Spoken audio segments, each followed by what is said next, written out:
আসসালামু আলাইকুম রহমতুল্লাহ। সম্মানিত দর্শক, এই রমজান মাসে অনেকেই কোরআন শরীফ খতম করতেছে। তো কোরআন শরীফের মধ্যে কিন্তু 14টা সেজদার আয়াত রয়েছে। এই 14টা সেজদার আয়াত যদি কেউ পাঠ করে তাহলে তাকে সেজদা দিতে হয়, এবং যে পাঠ করবে তারও সেজদা দিতে হবে, এবং যে শুনবে শ্রবণ করবে তাকেও সেজদা দিতে হবে। তো আমার মা বোনেরা রয়েছেন যারা কোরআন শরীফ খতম দিচ্ছেন, আপনারা অনেকেই জানেন না সেজদার আয়াত কোনটি। আমি স্ক্রিনে দিয়ে দিব যে কোরআন শরীফের এরকম 14টি জায়গার মধ্যে সেজদার আয়াত রয়েছে। এইগুলা যদি আপনারা এই সেজদার আয়াতটি যদি আপনারা পাঠ করেন, যারা পড়বেন অবশ্যই আপনাদেরকে সেজদা দিতে হবে। তো আপনাদেরকে আমি শিখিয়ে দিব যে সেজদা আপনারা কিভাবে দিবেন। আপনারা দেখেন আমি কীভাবে সেজদা দিই। আপনারা কোরআন শরীফ খতম করেও সেজদা 14টি সেজদা দিতে পারবেন, এবং চাইলে প্রতিদিনের সেজদা প্রতিদিন দিতে পারবেন। আচ্ছা, দেখেন আপনারা কীভাবে আমি সেজদা দিই। আল্লাহু আকবার,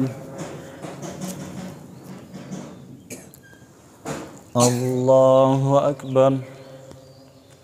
তো আপনারা এরকমভাবে 14টি সেজদা দিয়ে দিবেন।